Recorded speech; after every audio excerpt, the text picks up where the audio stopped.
When Naomi, a Brooklyn caterer fluent in secrets and French, dares to correct fashion mogul Thierry Moreau, her world changes overnight. From macarons to Maison Moreau, will she belong in his glittering world or break it apart? Before we get into the story, comment below where in the world you are watching from today. The chandeliers sparkled like diamonds in the grand ballroom of the Plaza Hotel in New York City. Tonight was the launch of Maison Moreau's new jewelry collection, and everyone who mattered in fashion was there. Women in designer gowns and men in expensive suits mingled, their laughter mixing with the soft classical music. Thierry Moreau stood alone by the champagne fountain, watching the crowd with cool, detached eyes. At 34, he was one of the youngest CEOs in the luxury fashion world. His dark hair was perfectly styled, his custom suit fit him like a glove, and his handsome face wore the practiced smile of a man used to getting what he wanted. "Mr. Moreau, the mayor has arrived," whispered his assistant. Thierry nodded. "Tell him I'll be there in a moment." Everyone wanted a piece of him tonight. Investors, celebrities, models. They all wanted his attention, his approval, his money, but none of them interested him. They were all the same, beautiful but empty, like the mannequins that displayed his clothing line. Across the room, Naomi Ellis balanced a tray of delicate French macarons. At 28, she was too old to still be working catering jobs, but the pay was good, and it helped fund her real passion, translating for immigrant families who couldn't afford professional services. "More to the left, please," the event coordinator snapped at her, "and smile more. Mr. Moreau pays top dollar for perfection." Naomi plastered on a smile. Her natural curls were swept into a high puff, and despite the plain black uniform, her beauty was undeniable. She had a quiet dignity about her that made her stand out among the other servers. As she made her way through the crowd, she couldn't help overhearing bits of conversation. "They say he's never been in love," a woman in a red dress whispered to her friend. "Can you imagine? All that money and no one to share it with." "I heard he's just picky," her friend replied. "Too picky for his own good." Naomi moved past them, careful not to make eye contact. She'd learned long ago that in places like this, the help was meant to be invisible. She approached a group of French businessmen, offering her tray of colorful macarons. "Merci," one of them said, barely glancing at her as he took one. Naomi nodded politely. Most people assumed she couldn't understand them, which often led to interesting conversations happening right in front of her. Her father, a retired jazz musician who had played in Paris for years, had made sure she was fluent in French from childhood. "Remember, baby girl," he always said, "when you speak French, don't whisper it, make 'em listen." As she turned to move to another group, a waiter rushing past bumped into her. The tray tilted, and several macarons tumbled to the floor. "I'm so sorry," the other waiter gasped. The room seemed to still around them. Dropping food at an event like this was unforgivable. Naomi quickly knelt down to clean up the mess, her cheeks burning with embarrassment. That's when she heard it. A soft chuckle. She looked up to see Thierry Moreau standing just a few feet away, watching her with amused interest. He smiled and said in French, "What a shame. I'd trade all the jewels in this room for one woman with grace and a spine." He clearly assumed she wouldn't understand. The other servers nearby looked confused, but Naomi felt a flash of irritation. Without looking up from her task, she responded in perfect Parisian French. "Then perhaps you should try seeing women, not looking past them." The smile froze on Thierry's face. Several gasps came from those around them who understood French. No one spoke to Thierry Moreau that way, especially not the help. For a moment, Naomi thought she'd be fired on the spot. But instead, something unexpected happened. Thierry's eyes widened with genuine surprise. Then his mouth curved into a real smile, not the practiced one he'd been wearing all night. "You speak French," he said, still in French, kneeling down to help her pick up the fallen macarons. "I do," Naomi replied coolly, switching back to English. "And now, if you'll excuse me, I have a job to do." She stood up quickly, balancing the tray with the remaining macarons. She had to get back to work. She couldn't afford to lose this job, no matter how rude the guests might be. Thierry watched her walk away, completely forgetting about the mayor waiting to meet him. "Who is she?" he asked his assistant. "Just one of the catering staff, sir. Should I have her removed?" "No," Thierry said, still staring after Naomi. "Find out her name." For the rest of the evening, Thierry couldn't focus on the event.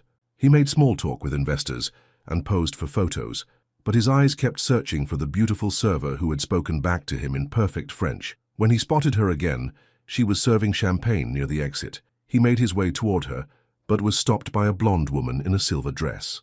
"Thierry, darling," she purred, placing a hand on his arm. "You haven't said hello to me all night." It was Victoria Chambers, a model he'd briefly dated last year. She'd been trying to rekindle their relationship ever since. "Hello, Victoria," he said politely, trying to look past her. "You look lovely." "I'm wearing the earrings you designed," she said, touching her earlobe. "Remember, you said they brought out my eyes." "Yes, of course," he replied absently. Naomi had disappeared again. Victoria frowned. "You're distracted tonight. Is something wrong?" "No, just business on my mind," Thierry lied smoothly. "If you'll excuse me." He moved away before she could protest, heading toward the kitchen where the servers were coming and going, but the event coordinator stopped him. "Mr. Moreau, the fashion editor from Vogue is looking for you. She wants a statement about the collection." Thierry sighed. "Tell her I'll be with her shortly." The night dragged on, and Thierry never managed to speak to Naomi again. As the event wound down and guests began to leave, he made a decision.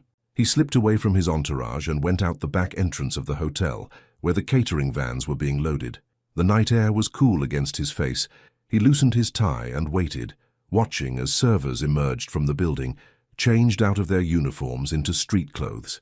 Finally he saw her. Naomi had changed into jeans and a simple blouse, her curls now loose around her shoulders.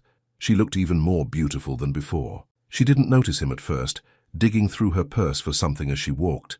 When she looked up and saw him standing there, she stopped short. "Mr. Moreau," she said, surprised. "Did you need something?" He stepped forward. "You answered me in French earlier." Naomi raised an eyebrow. "Yes, and?" "Now let me answer in kind," he said, his voice softer than it had been all night. "Come to Paris with me." Naomi stared at him, certain she had misheard. "Excuse me?" "Come to Paris," he repeated. "I'm leaving tomorrow. Come with me." Naomi laughed, the sound genuine and disbelieving. "You're joking." "I never joke about Paris," Thierry said seriously.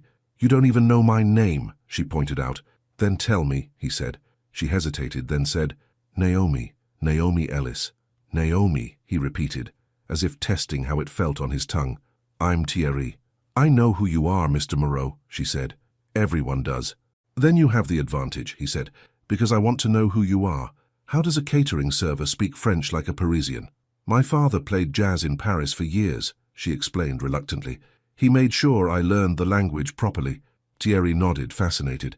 "And what else do you do when you're not serving macarons to the rich and famous?" "I translate for immigrant families," Naomi said. "Pro bono, mostly.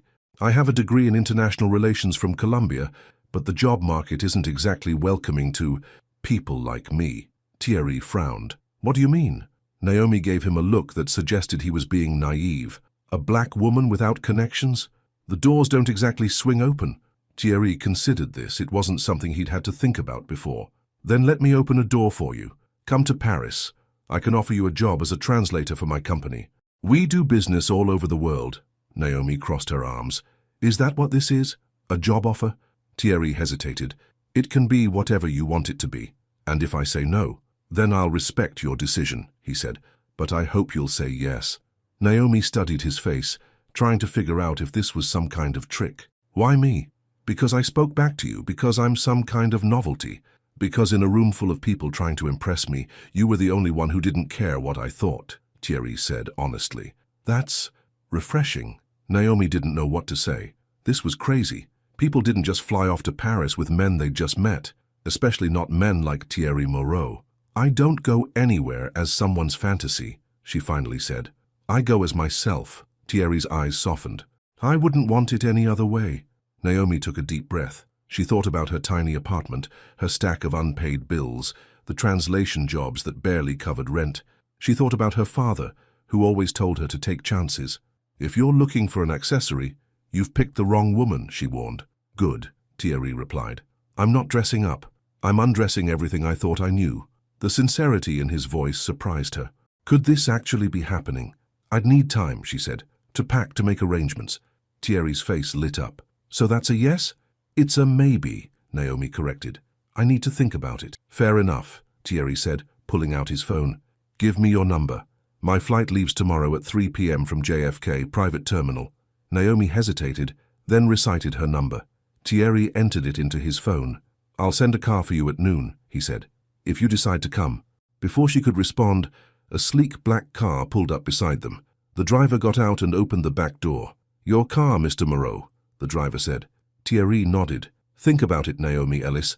Paris is waiting." He got into the car, and Naomi watched as it pulled away from the curb and disappeared into the New York City traffic. What had just happened? Had the CEO of Maison Moreau really just invited her to Paris? And was she actually considering it? Naomi's phone buzzed with a text. It was from an unknown number. "The offer stands. I hope to see you tomorrow. TM." Naomi stared at the message for a long time before putting her phone away and heading toward the subway station. She had a lot of thinking to do. Back in his penthouse suite, Thierry poured himself a glass of scotch and looked out at the New York City skyline. For the first time in years, he felt something stir inside him. Anticipation. Hope. His phone rang. It was Victoria. "How you left without saying goodbye?" she complained. "I had business to attend to," he said, his mind still on Naomi. "Well, I'm free tomorrow if you want company before your flight back to Paris," Victoria purred. "I'm afraid I'll be busy," Thierry said. "Good night, Victoria." He hung up before she could respond and turned back to the window. Would Naomi come to Paris with him? Or had he completely misjudged the situation? For once in his life, Thierry Moreau didn't know what would happen next. And strangely, he liked it. In her small apartment in Brooklyn, Naomi kicked off her shoes and collapsed onto her worn couch. Her roommate, Jasmine, looked up from her laptop. "How was the fancy party?" Jasmine asked. Naomi laughed. "You wouldn't believe me if I told you." "Try me," Jasmine said, closing her laptop. Naomi took a deep breath. "The CEO of Maison Moreau just invited me to Paris." Jasmine's jaw dropped. "Shut up. Thierry Moreau? The Thierry Moreau?" Naomi nodded. "And what did you say?" Jasmine demanded. "I said I'd think about it," Naomi replied. "Girl, what is there to think about?" Jasmine exclaimed. "Pack your bags." Naomi shook her head. "It's not that simple. I don't know this man, and men like him. They see women like me as exotic adventures, not people. Or maybe he just likes you," Jasmine suggested. "You won't know unless you go." Naomi sighed. "I need to sleep on it." But sleep didn't come easily that night. Naomi tossed and turned, weighing the risks against the possibilities. By morning, she still hadn't decided. She called her father. "Daddy, I need your advice," she said when he answered. "What's wrong, baby girl?" James Ellis asked, concern in his voice. Naomi told him everything. There was a long pause before James spoke. "You know what I always told you about opportunities? That they don't knock twice," Naomi said, smiling despite herself. "That's right," James said. "And Paris. Paris changed my life. Maybe it'll change yours too." After hanging up, Naomi sat on her bed, staring at the suitcase she'd pulled from her closet. Was she really considering this? Her phone buzzed with another text from Thierry. "The car will be there at noon. No pressure. The choice is yours." Naomi looked at the clock. It was 10 a.m. She had 2 hours to decide. With a deep breath, she opened her suitcase and began to pack. At exactly noon, a black car pulled up outside her building. Naomi watched from her window, her packed suitcase by the door. This was crazy. This was the kind of thing that happened in movies, not real life. But maybe, just maybe, it was her turn for something extraordinary. With a deep breath, Naomi picked up her suitcase and headed downstairs. The driver stood by the car, ready to take her luggage. "Ms. Ellis?" he asked. Naomi nodded. "Yes, that's me." As the driver put her suitcase in the trunk, Naomi took one last look at her building. Was she making a huge mistake? Then she remembered her father's words. "If you're gonna speak French, baby girl, don't whisper it. Make 'em listen." It was time to make them listen. Naomi got into the car, her heart racing with equal parts fear and excitement. Paris was waiting. The private jet soared above the clouds, carrying Naomi to a future she couldn't have imagined just 24 hours earlier. She sat in a plush leather seat, trying not to look impressed by the luxury surrounding her. Thierry watched her from across the aisle, amused by her attempts to appear unaffected. "First time on a private jet?" he asked. Naomi nodded. "First time on any plane bigger than a commercial economy seat. And what do you think?" "It's—" Naomi searched for the right word. "Excessive." Thierry laughed. It was a genuine laugh, not the polite chuckle he used at business functions. "Most people try to flatter me about my jet. I'm not most people," Naomi said, taking a sip of the champagne the flight attendant had poured for her. "That's exactly why you're here," Thierry replied, his eyes warm. As the plane began its descent into Paris, Naomi gazed out the window. The city of lights spread out beneath them, the Eiffel Tower glowing in the distance. Her father had described Paris to her countless times, but seeing it with her own eyes made her breath catch. "Beautiful, isn't it?" Thierry said, noticing her expression. "Yes," Naomi admitted. "It is. Wait until you see it up close," he promised. The plane landed smoothly at a private airfield outside the city. Another black car was waiting for them on the tarmac. "Where are we going?" Naomi asked as they settled into the back seat. "My apartment," Thierry said. "Unless you'd prefer a hotel." Naomi raised an eyebrow. "Your apartment has more than one bedroom, I hope." Thierry smiled. "It has 5, actually. You'll have your own room, your own bathroom, and all the privacy you want. I may be impulsive, but I'm not presumptuous." The car drove through the streets of Paris, past iconic landmarks and charming neighborhoods. Naomi couldn't help pressing her face to the window like a child, taking in every sight. "Your first time in Paris?" Thierry asked, watching her with delight. "Yes," Naomi admitted. "My father played here for years, but we could never afford to visit together." "Then I'm honored to be your first guide," Thierry said. "Tomorrow, I'll show you everything." The car pulled up to a beautiful building in the 7th arrondissement, just steps from the Seine. A doorman rushed to open the car door. "Bonsoir, Monsieur Moreau," he said with a respectful nod. "Bonsoir, Henri," Thierry replied. "This is Ms. Ellis.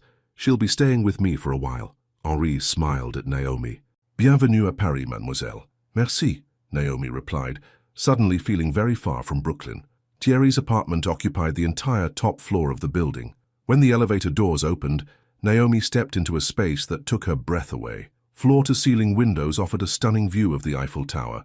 The decor was elegant but comfortable, with plush sofas, original artwork, and shelves filled with books. "Make yourself at home," Thierry said, setting down her suitcase. "Your room is this way." He led her down a hallway to a beautiful guest room with its own balcony. The bed was king-sized with crisp white linens, and fresh flowers sat on the bedside table. "The bathroom is through there," Thierry said, pointing to a door.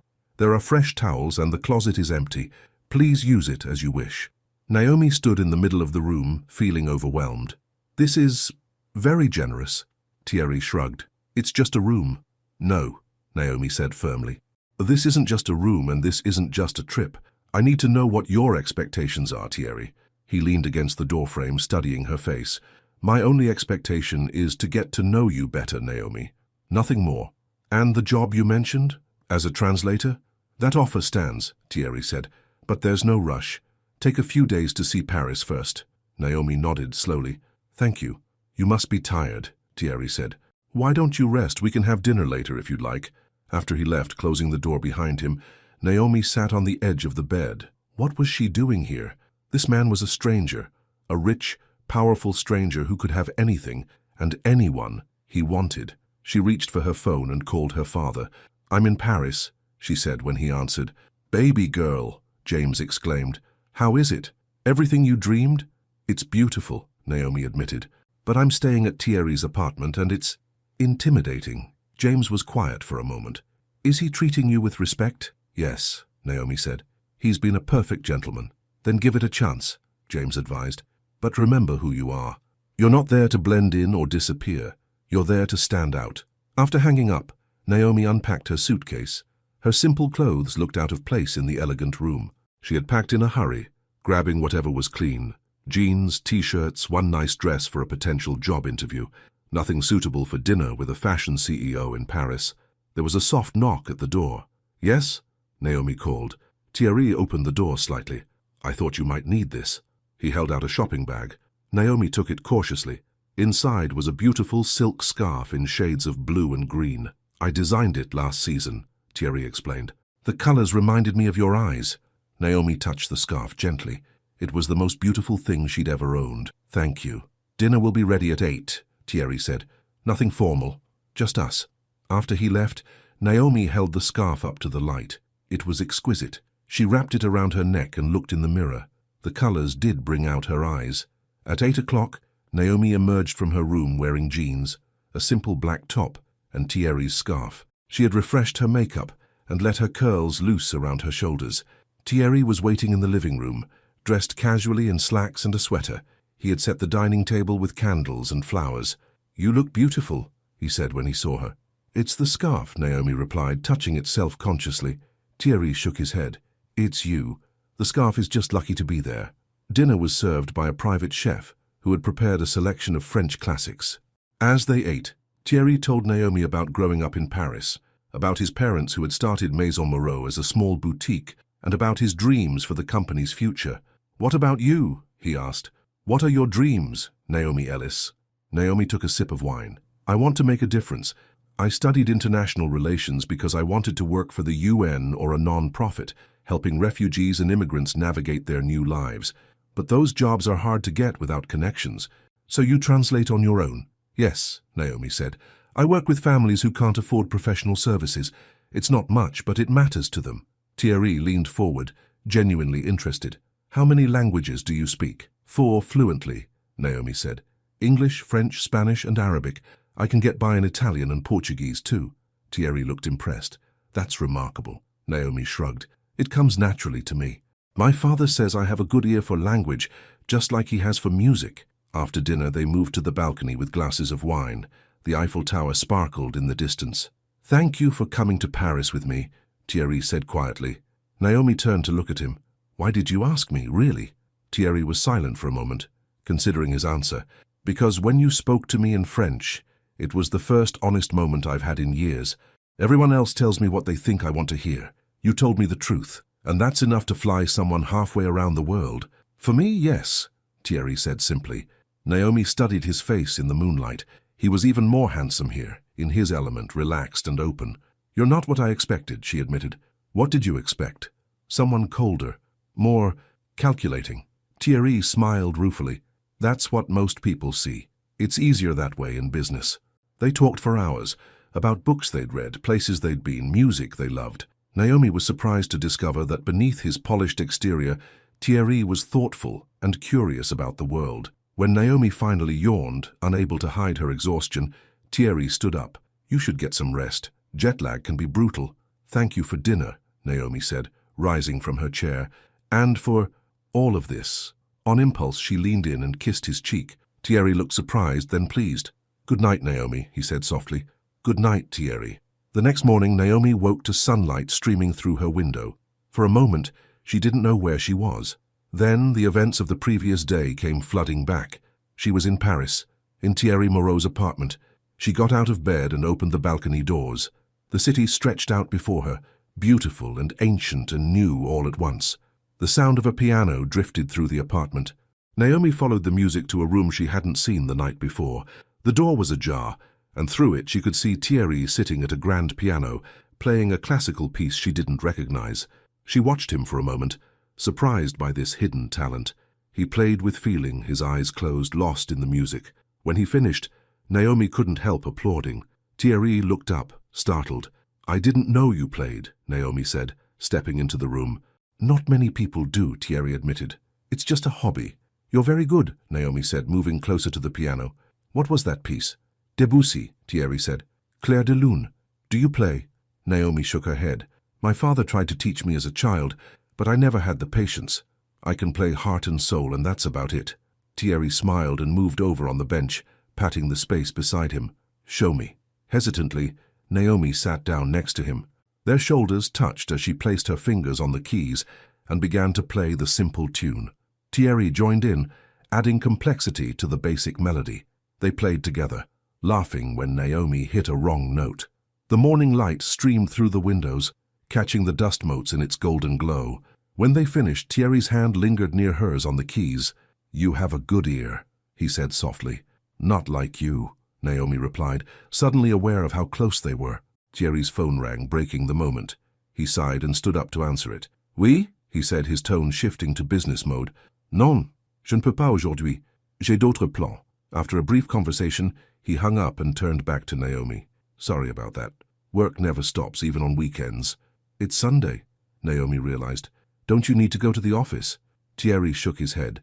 "Not today. Today I promised to show you Paris, remember?" After breakfast, they set out to explore the city. Thierry took her to all the famous landmarks, the Louvre, Notre Dame, Montmartre, but also to hidden corners that tourists rarely found. A tiny bookstore where the owner knew him by name, a cafe tucked away on a side street that served the best pain au chocolat in Paris, a small garden where old men played chess. As they walked along the Seine, Thierry pointed out the building that housed Maison Moreau's headquarters. "That's where I spend most of my days," he said. "Meetings, decisions, more meetings." "Do you enjoy it?" Naomi asked. Thierry considered the question. "I enjoy creating, designing, the business part, not as much. Then why do it?" "It's my family's legacy," Thierry said simply. "My parents built it from nothing. Now it's my responsibility." They stopped at a small cafe for lunch. The waiter greeted Thierry warmly and gave them a table by the window. "The owner is a friend," Thierry explained. "His daughter worked for us as an intern last summer." As they ate, Naomi noticed how different Thierry was here, in his home city. More relaxed, more genuine. He spoke to waiters and shopkeepers with the same respect he showed to business associates. It was not what she had expected from a man of his status. After lunch, Thierry looked at his watch. "There's someone I'd like you to meet if you're willing." "Who?" Naomi asked, curious. "My Aunt Madeline," Thierry said. "She raised me after my parents died. She's expecting us for tea." Naomi felt a flutter of nervousness. Meeting family was a significant step. "Are you sure? We've only known each other for 2 days." Thierry smiled. "Madeline is an excellent judge of character. She's been asking to meet you since I told her about our encounter in New York." They took a taxi to a beautiful old building in Le Marais. Thierry led Naomi up 3 flights of stairs to an apartment with a red door. Before he could knock, the door swung open. Madeleine Moreau was a small woman with silver hair and bright blue eyes that missed nothing. She wore a simple navy dress with a pearl necklace. "Thierry," she exclaimed, kissing him on both cheeks. Then she turned to Naomi. "And you must be the woman who spoke back to my nephew in his own language." Naomi smiled. "I'm Naomi Ellis. It's a pleasure to meet you, Madame Moreau." "Please call me Madeleine," the older woman said, taking Naomi's hand. "Any woman who can surprise Thierry is a friend of mine." Madeleine's apartment was filled with books, art, and photographs. It was warm and inviting, much like its owner. She served them tea and little cakes, while asking Naomi questions about her life in New York. When Thierry excused himself to take a phone call, Madeleine leaned toward Naomi. "He's different with you," she said quietly. "What do you mean?" Naomi asked. "I've seen Thierry with many women over the years," Madeleine explained. "Models, actresses, socialites. He's always charming, always polite, but never truly engaged. With you, he's present. He listens when you speak." Naomi didn't know how to respond. "We barely know each other." Madeleine smiled knowingly. "Sometimes that doesn't matter. Sometimes the heart recognizes what the mind has yet to understand." She took Naomi's hand again, her grip surprisingly strong. "He is not like the women you parade," she said. "She is not a jewel. She is the crown. Don't dare fumble her." "You're saying that to me?" Naomi asked, confused. "No," Madeleine chuckled. "That's what I told Thierry this morning, when he called to tell me about you. And I meant it." Before Naomi could respond, Thierry returned from his call. "Sorry about that," he said. "Crisis at the office." "On a Sunday?" Madeleine scolded. "They can't survive without you for 1 day." "Apparently not," Thierry said ruefully. They stayed for another hour, listening to Madeleine's stories about Thierry as a boy, his first design, a surprisingly good sketch of a dress at age 7, his rebellion as a teenager, running away to London for a weekend, his dedication to the family business, working every summer from age 16. When it was time to leave, Madeleine hugged Naomi warmly. "Please come again," she said. "With or without my nephew." In the taxi back to Thierry's apartment, Naomi was quiet, thinking about Madeleine's words. "She likes you," Thierry said, breaking the silence. "I like her too," Naomi replied. "She's nothing like I expected." "What did you expect?" "Someone more formal, more concerned with status." Thierry smiled. "Madeleine cares about people, not position. She's the one who taught me to see beyond appearances." "You were lucky to have her," Naomi said. "Yes," Thierry agreed. "I was." Back at the apartment, they watched the sunset from the balcony. The day had been perfect, the kind of day Naomi had dreamed about, but never thought she'd experience. "Thank you for today," she said, turning to Thierry, "for showing me your Paris." "Thank you for seeing it with new eyes," he replied. "Sometimes I forget how beautiful it is." They stood side by side, watching as the lights of the city began to twinkle on. Thierry's hand found hers, his fingers intertwining with hers. Naomi knew she should pull away. This was moving too fast, but she didn't want to. For the first time in her life, she was exactly where she wanted to be. "Tomorrow," Thierry said softly, "I have to go back to work." But I'd like you to come with me, see the company, meet the team, think about that job offer. Naomi looked up at him. Is that a good idea? The help showing up as a potential colleague? You were never just the help, Naomi, Thierry said seriously. Not to me. He leaned down, his face close to hers. May I? He whispered. Naomi nodded, her heart racing. Thierry kissed her softly, his lips warm against hers. It was a gentle kiss, a question more than a demand. When he pulled back, his eyes searched hers. Too soon? He asked. Naomi shook her head. No, she said, surprised to find she meant it. Not too soon at all.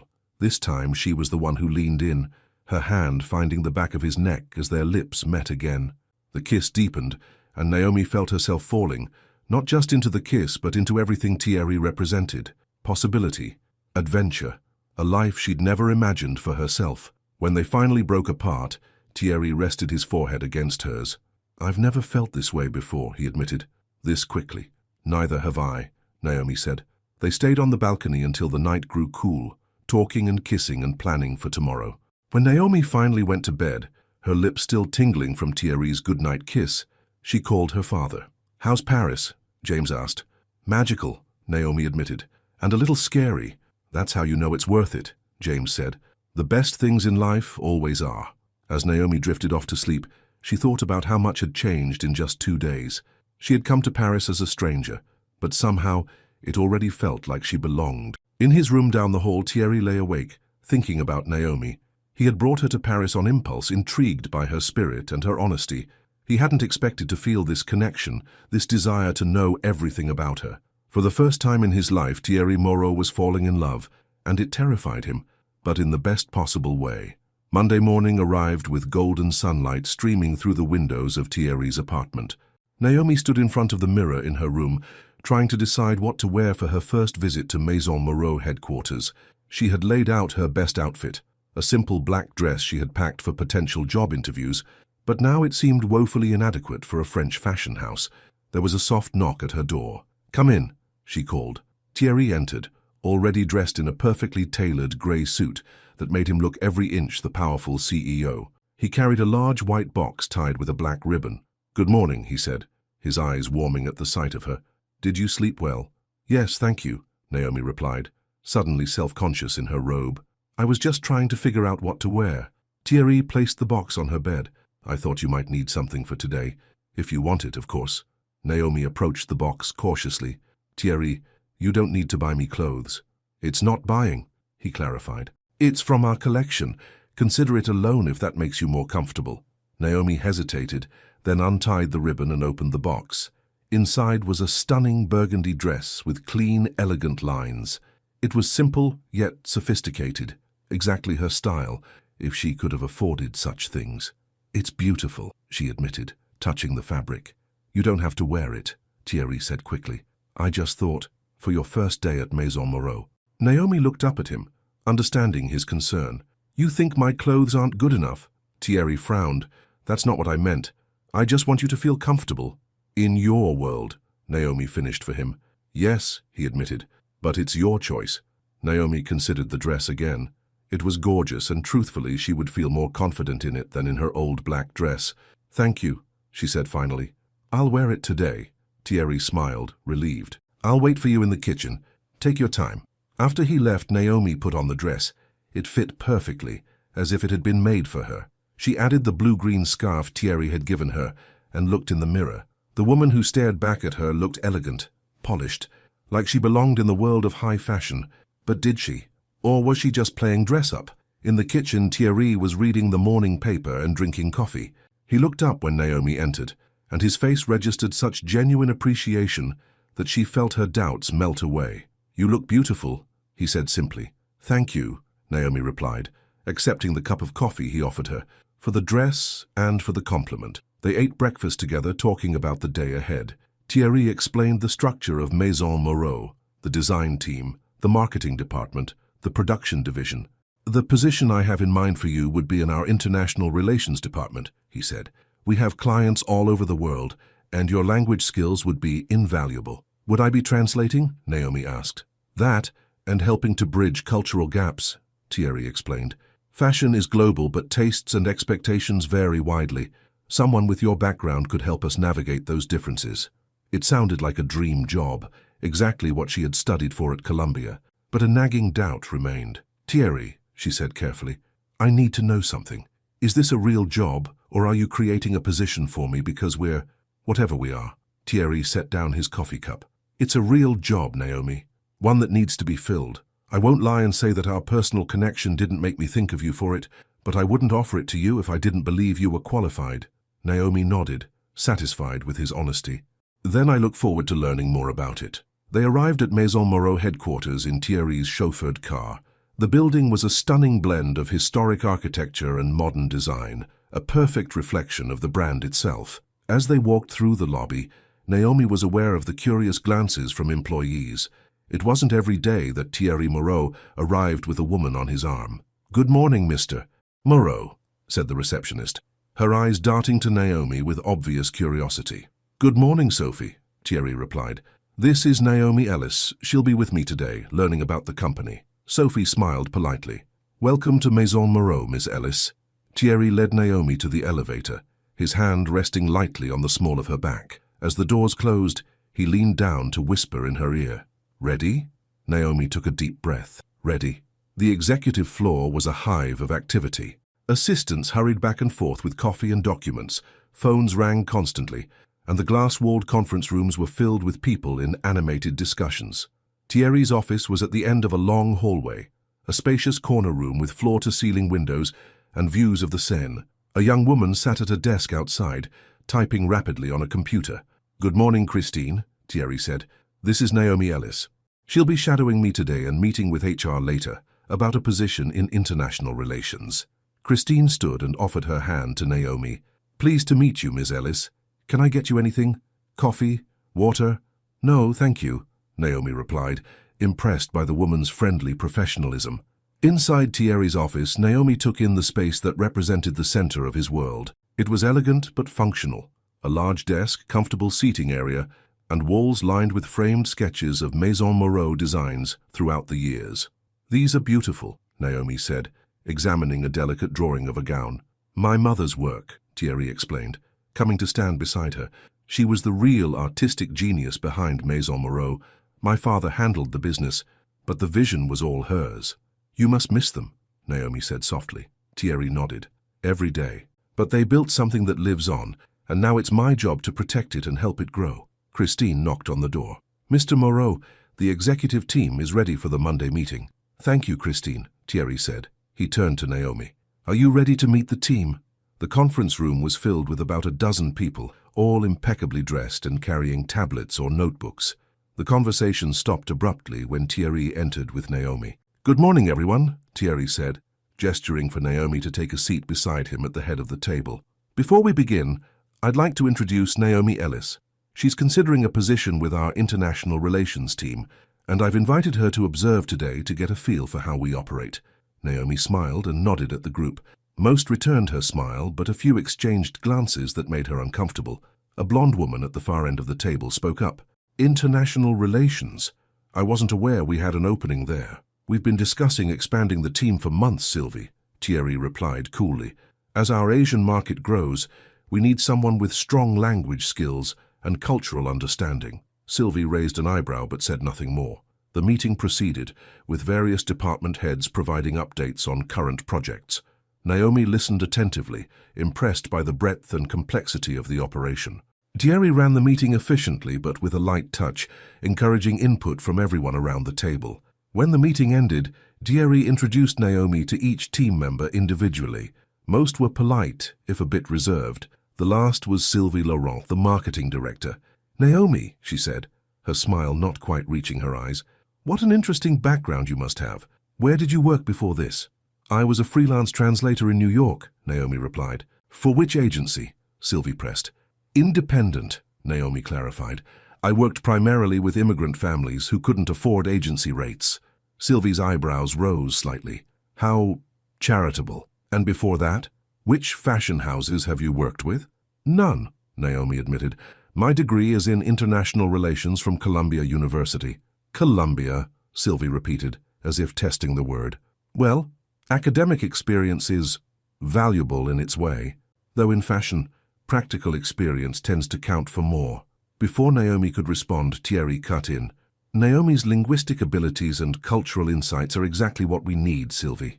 Not everyone needs to come from a fashion background. Sylvie's smile tightened. Of course, Thierry, you're the boss.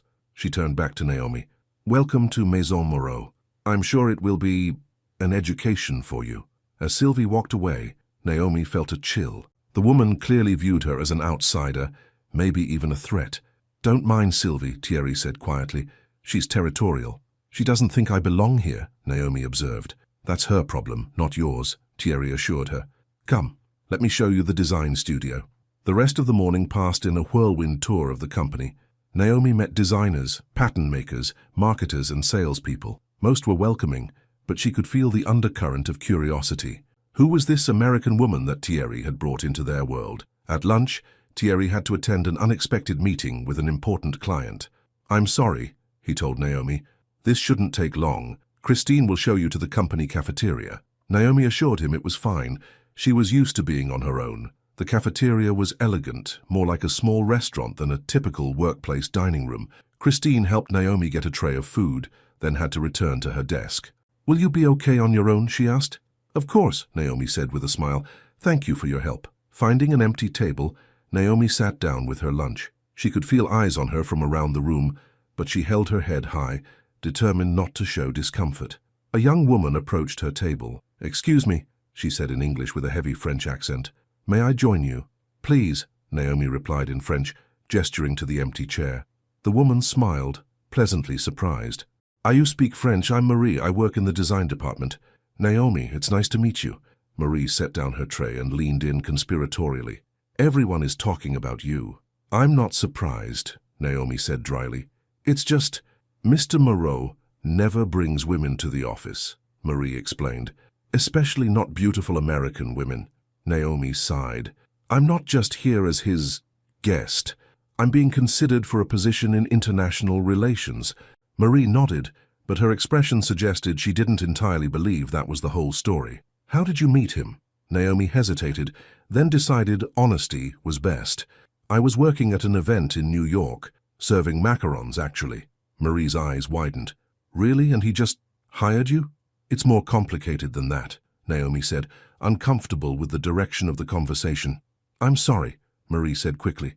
I didn't mean to pry. It's just unusual. I understand, Naomi replied. She did understand. From the outside it must look strange, maybe even suspicious. They chatted about less personal topics as they ate. Marie was friendly and seemed genuinely interested in Naomi's background and education.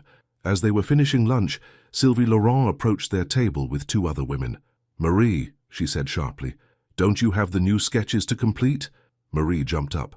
Yes, Ms. Laurent. I was just heading back. She gave Naomi an apologetic smile before hurrying away. Sylvie took Marie's vacated seat without asking.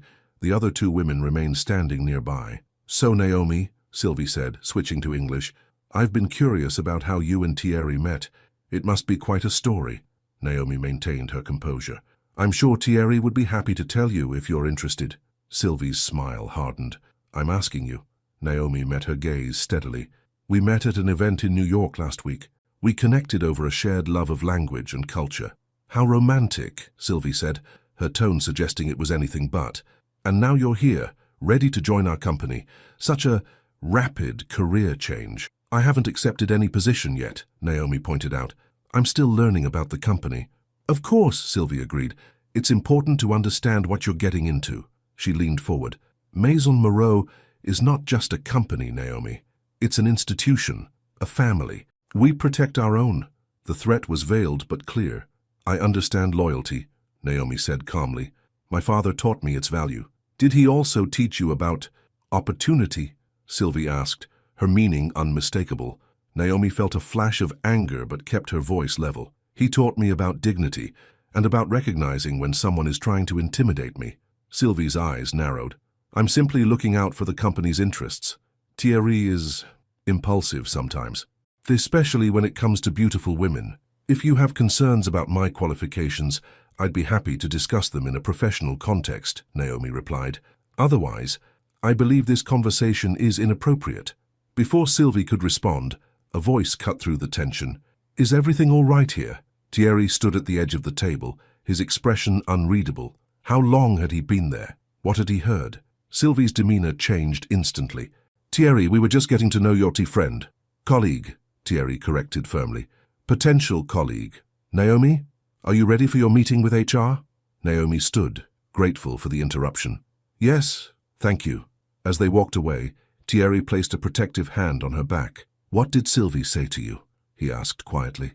"Nothing I couldn't handle," Naomi assured him.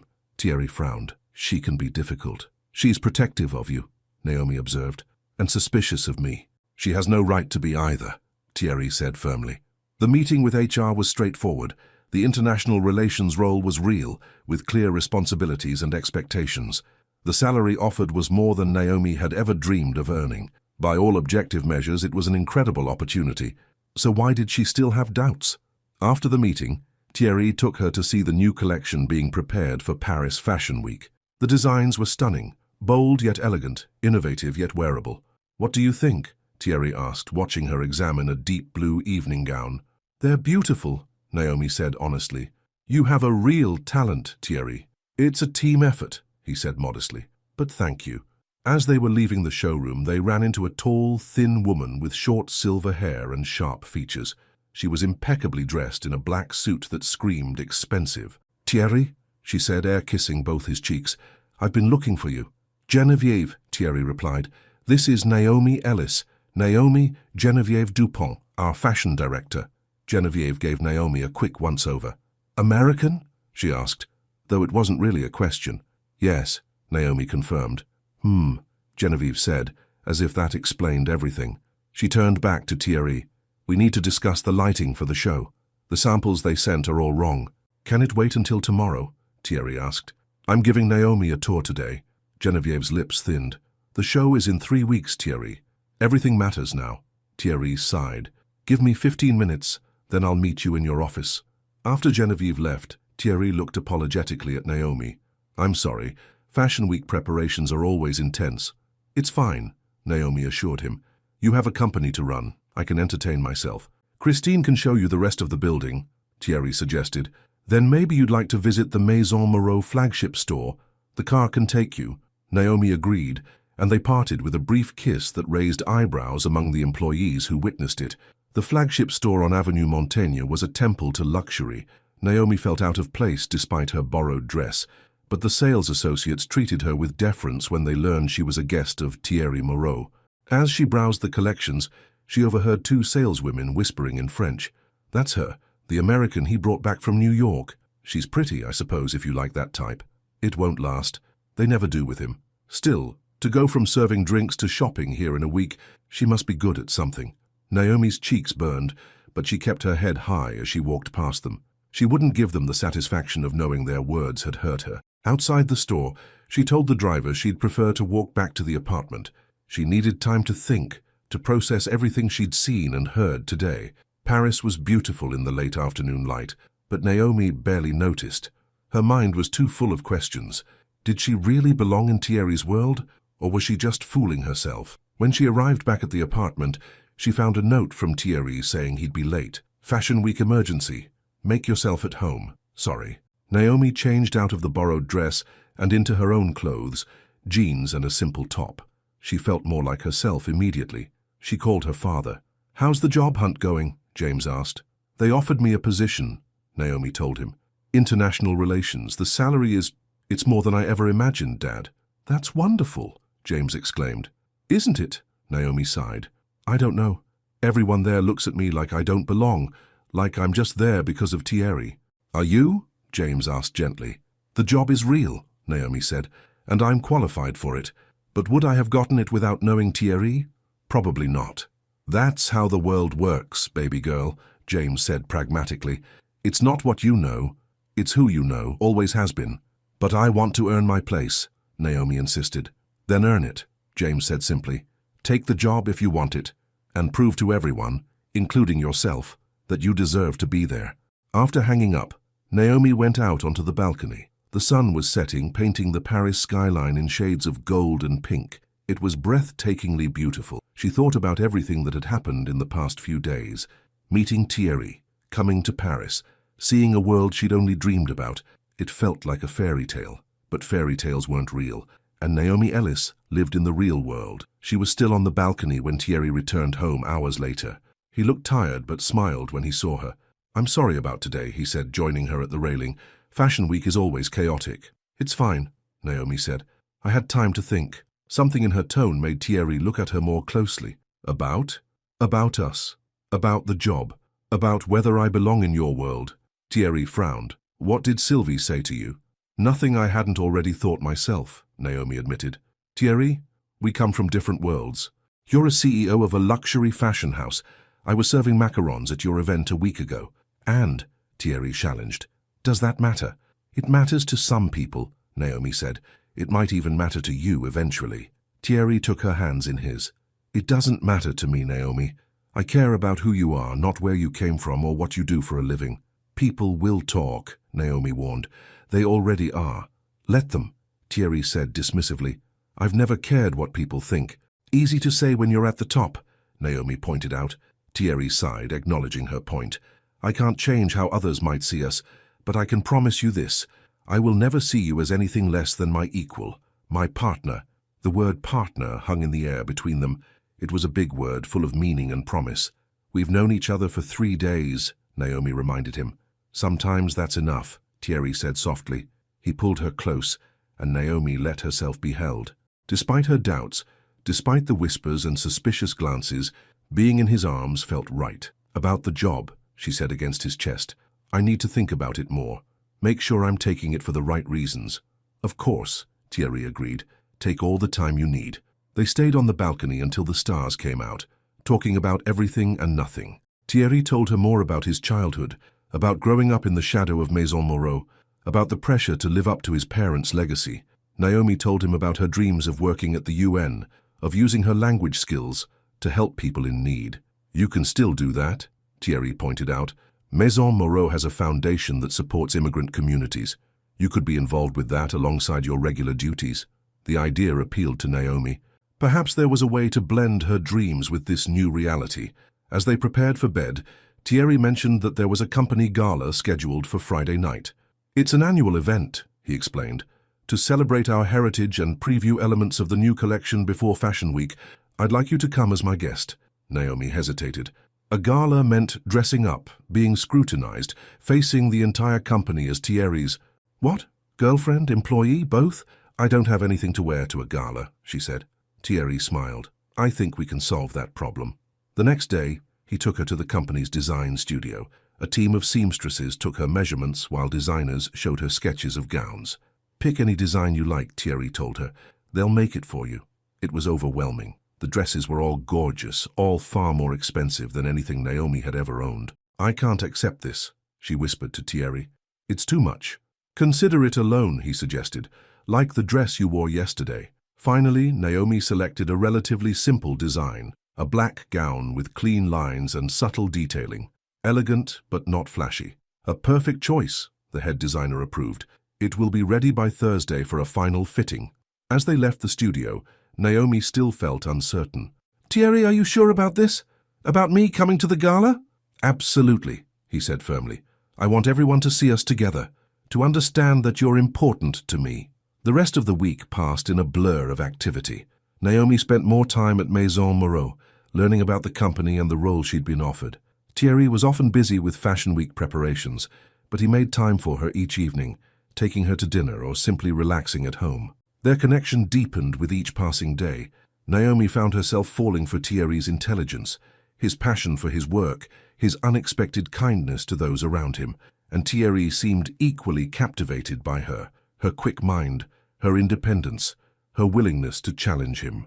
By Thursday night, as she tried on the completed gown for the gala, Naomi had almost convinced herself that this fairy tale might be real after all. The dress fit perfectly, highlighting her curves without being too revealing. She looked elegant, sophisticated, like she belonged in Thierry's world. When she emerged from the bedroom, Thierry's expression of awe and admiration confirmed it. "You are breathtaking," he said simply. "It's the dress," Naomi demurred. Thierry shook his head. "It's you," Naomi. Always you. He crossed the room and took her in his arms. Tomorrow night everyone will see what I already know, that you are the most beautiful, most remarkable woman in Paris. As he kissed her, Naomi allowed herself to believe him, to believe in them, to believe that maybe, just maybe, dreams really did come true. But a small voice in the back of her mind reminded her that in fairy tales, midnight always comes, and when it does, the spell is broken. The question was, would their story survive when the clock struck 12? The night of the Maison Moreau gala arrived with a sky full of stars and a crisp autumn breeze. The historic venue, a beautifully restored 19th-century mansion near the Champs-Élysées, glowed with warm light. A red carpet led from the street to the grand entrance, where photographers waited to capture the arrival of fashion's elite. In Thierry's apartment, Naomi stood before the mirror, hardly recognizing the woman who stared back at her. The black gown fit her perfectly, accentuating her natural beauty without overwhelming it. Her curls had been styled into an elegant updo by a hairdresser Thierry had sent over, and her makeup was subtle but flawless. Around her neck hung a simple diamond pendant, a gift from Thierry that had arrived that afternoon with a note, to remind you that the most valuable things appear simple but contain endless depth. Naomi touched the pendant, still not quite believing that any of this was real. A week ago she had been a waitress in New York, struggling to pay her rent. Now she was about to attend a gala on the arm of one of the most powerful men in fashion. "Are you ready?" Thierry asked, appearing in the doorway of her room. He looked devastatingly handsome in his tuxedo, his dark hair perfectly styled, his eyes warm as they took in the sight of her. "As ready as I'll ever be," Naomi replied, smoothing her hands over the silky fabric of her dress. "You look incredible," Thierry said, crossing the room to take her hands in his. "So do you," Naomi replied, suddenly feeling shy. "Very James Bond," Thierry laughed. "Does that make you the Bond girl?" "More like the unexpected ally," Naomi countered with a smile. "The one no one sees coming." Thierry's expression grew serious. "Naomi, about tonight, there will be a lot of people there. Industry people, press. It might be overwhelming." "I'll be fine," Naomi assured him, though her stomach fluttered with nerves. "I know you will," Thierry said. "But if anyone says anything unkind, or makes you feel uncomfortable, I can handle myself," Naomi reminded him. "I've dealt with difficult people before." Thierry nodded, though he still looked concerned. "Just stay close to me." The car ride to the venue was quiet, both of them lost in their own thoughts. As they approached, Naomi could see the flashbulbs of cameras going off as guests arrived. "There's press," she said, suddenly nervous. "Will they want to take our picture?" "Probably," Thierry admitted. "We can avoid the main red carpet if you prefer." Naomi took a deep breath. "No, I'm not going to hide." Thierry squeezed her hand. "That's my girl." When their car pulled up, a valet opened the door. Thierry stepped out first, then turned to offer his hand to Naomi. As she emerged from the car, the cameras began flashing furiously. Thierry Moreau with an unknown woman. It was exactly the kind of moment the fashion press lived for. "Mr. Moreau, who's your date?" a reporter called out. Thierry placed a protective hand on Naomi's back. "This is Naomi Ellis," he said simply, guiding her toward the entrance without stopping for more questions. Inside, the mansion had been transformed into a glittering wonderland. Crystal chandeliers cast a warm glow over the crowd, while displays featuring iconic Maison Moreau designs from past decades were positioned throughout the space. A string quartet played softly in one corner, and waiters circulated with champagne and hors d'oeuvres. Naomi felt a strange sense of déjà vu. It was like the New York event where she'd met Thierry, except now she was on the other side, a guest rather than staff. "Thierry!" a voice called. They turned to see an older gentleman approaching, his arm around a much younger woman in a revealing red dress. "Jean-Paul," Thierry greeted him with a handshake. "Good to see you." "And who is this vision?" Jean-Paul asked, his eyes moving appreciatively over Naomi. "Naomi Ellis," Thierry said, a note of pride in his voice. "Naomi, this is Jean-Paul Dubois, one of our major investors, and his friend Monique." Naomi shook their hands politely. "It's a pleasure to meet you." "American?" Jean-Paul asked, his eyebrows rising. "How exotic." Monique giggled, though there had been no joke. "Naomi is joining our international relations team," Thierry said smoothly. Jean-Paul's expression shifted from appreciation to surprise. "Is she? How interesting. I wasn't aware we were expanding that department. We're always looking to grow in strategic areas." Thierry replied, his tone making it clear that the subject was closed. As the evening progressed, Naomi met countless people, designers, buyers, editors, celebrities. Some were genuinely welcoming, but many regarded her with barely concealed curiosity or skepticism. She overheard snippets of conversation as she and Thierry moved through the crowd. "Where did he find her? I heard she was a waitress or something. It won't last, he'll be bored in a month." Naomi held her head high, determined not to let the whispers affect her. She reminded herself that she belonged here as much as anyone, maybe not because of her background or connections, but because Thierry wanted her here, and increasingly, because she wanted to be here too.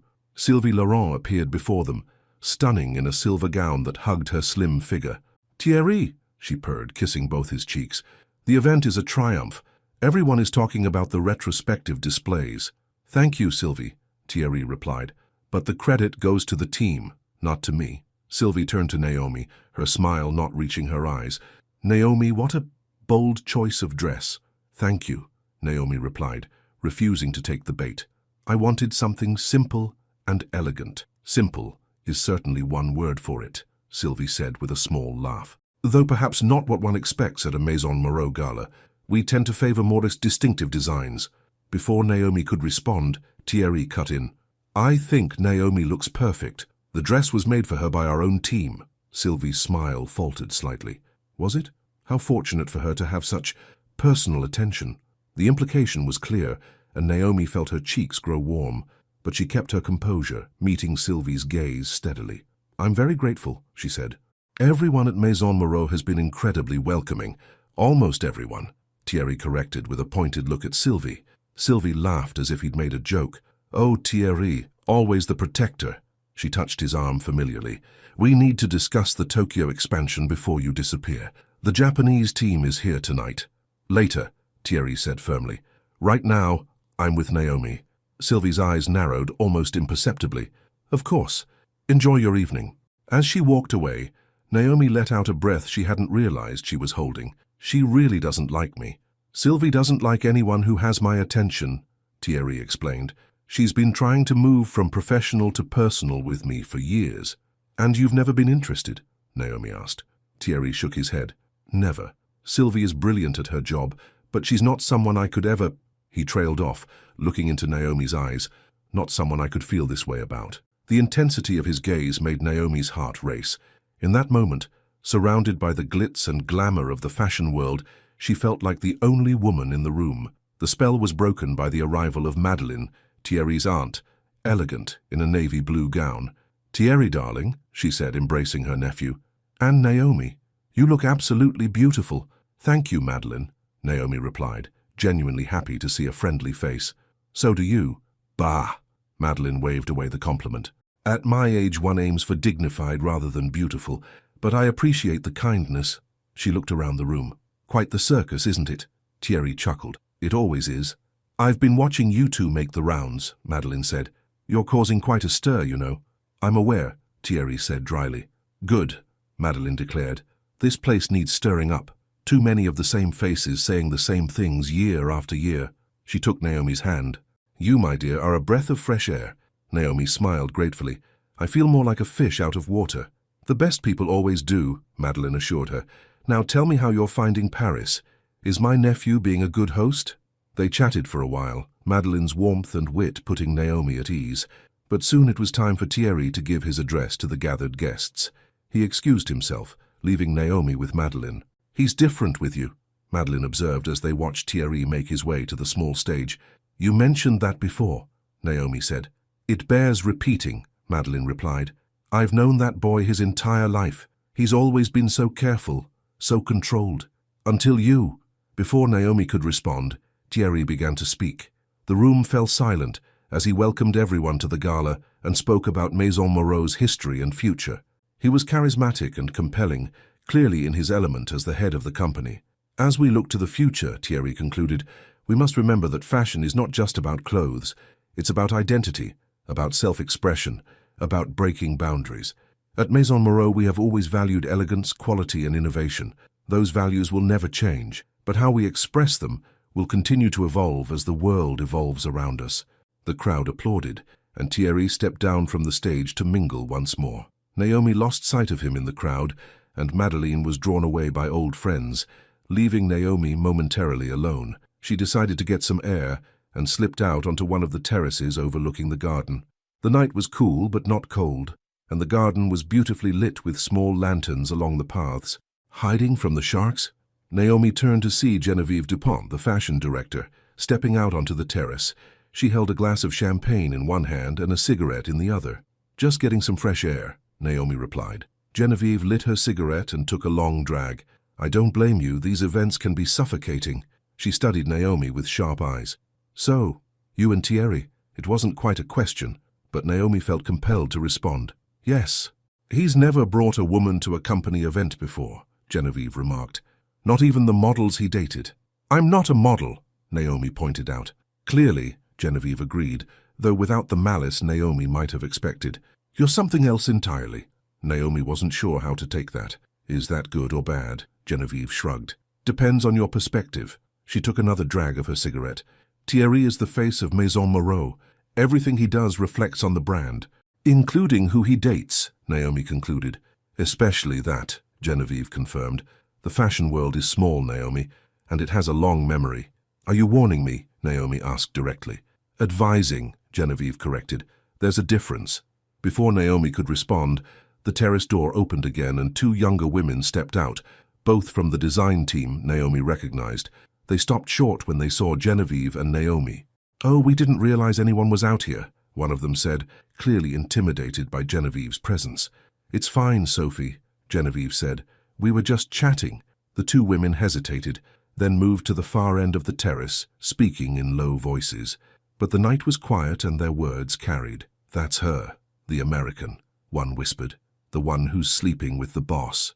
"She's not what I expected," the other replied. "She's pretty, but she's not, maison." "Definitely not maison," the first agreed. "She's too loud, too American." Naomi felt her cheeks burn with embarrassment and anger. She glanced at Genevieve, who had clearly heard every word but gave no indication of it, calmly smoking her cigarette. "I should go find Thierry," Naomi said, her voice steady despite the hurt churning inside her. Genevieve nodded. "You should."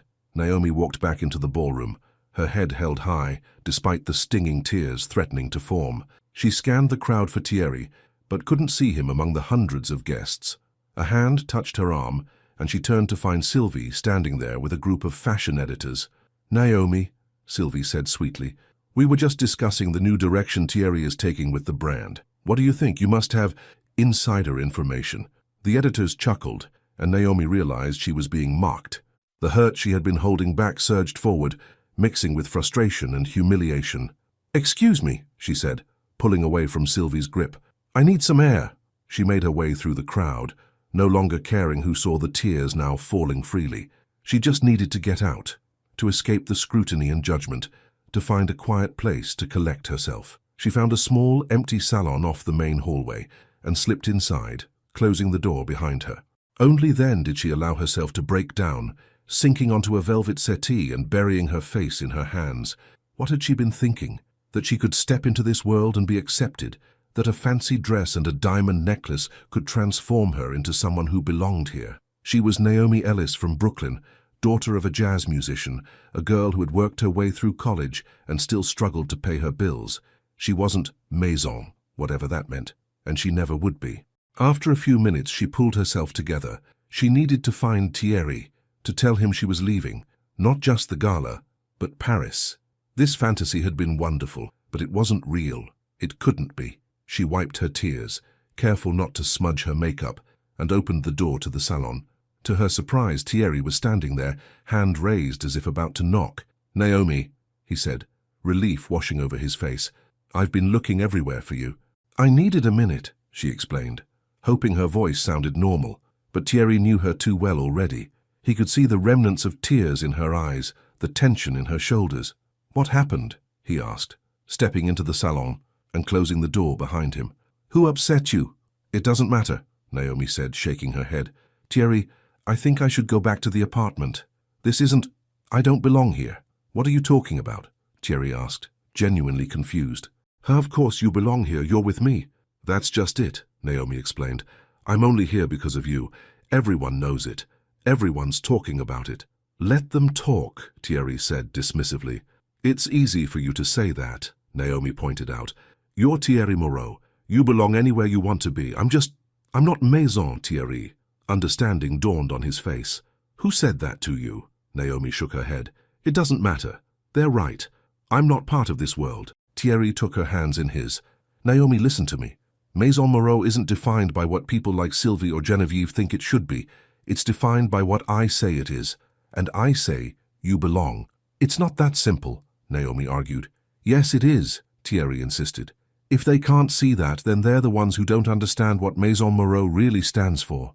He pulled her close, resting his forehead against hers. Please don't leave. Not because of them. Naomi's resolve wavered. The sincerity in Thierry's eyes, the warmth of his hands holding hers, it made her want to believe that this could work, that they could work. Okay, she said finally. I'll stay, at least for tonight. Thierry smiled, relieved. That's all I ask. For now. They returned to the ballroom together, Thierry keeping a protective arm around Naomi's waist.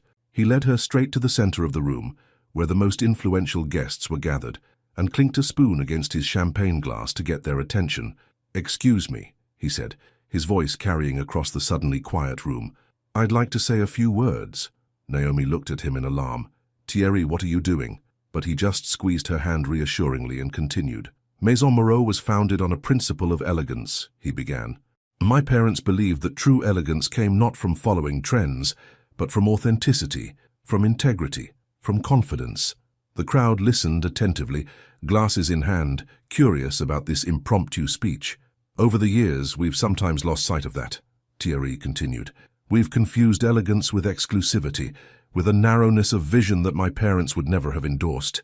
Murmurs rippled through the crowd. This was not the usual celebratory speech expected at such events. But this woman, Thierry looked at Naomi, his eyes filled with something that looked remarkably like love. This American, this black woman, taught me what elegance looks like when it walks unbothered into a room full of people who don't expect her to belong. Naomi's heart pounded. She could feel every eye in the room on her, could sense the mix of surprise, confusion, and in some cases, resentment. So if you don't see her as Maison, Thierry's voice grew stronger, more determined. Maison will change. A stunned silence fell over the room.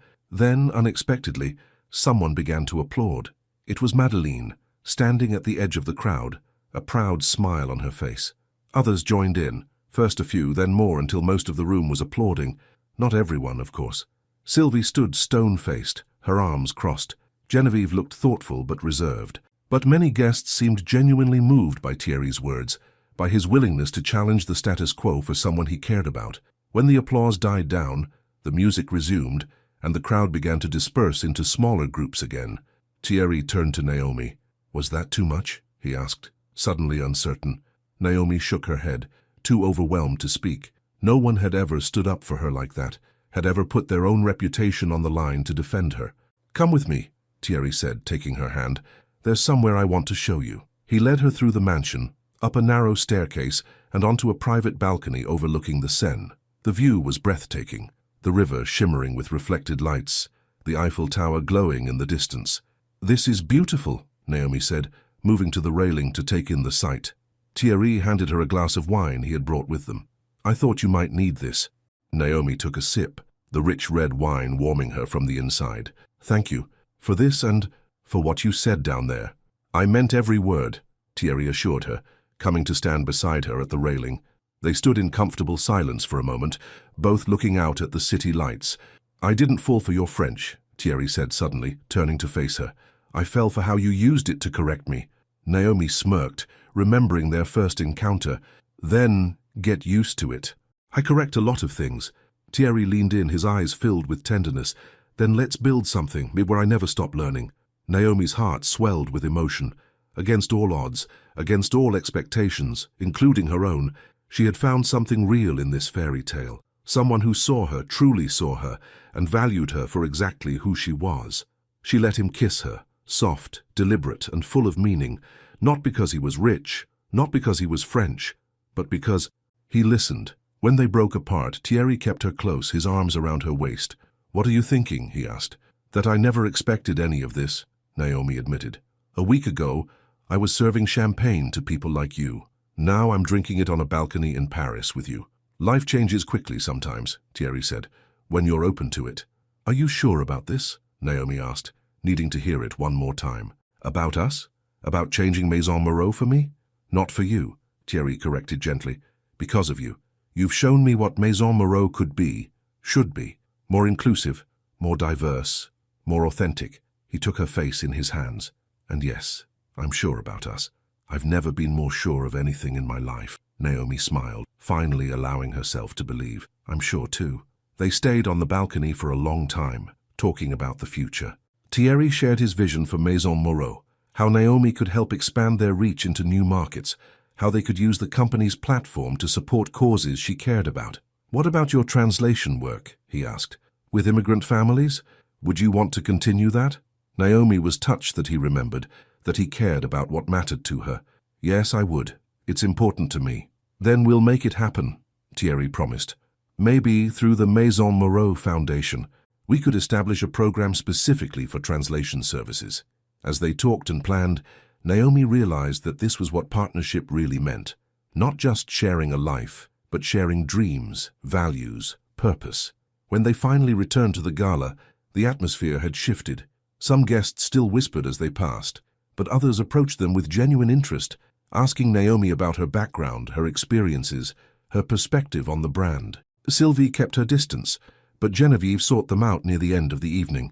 Bold move, Thierry, she said, a hint of admiration in her voice. Your parents would have approved. Thank you, Genevieve, Thierry replied, clearly surprised by her support.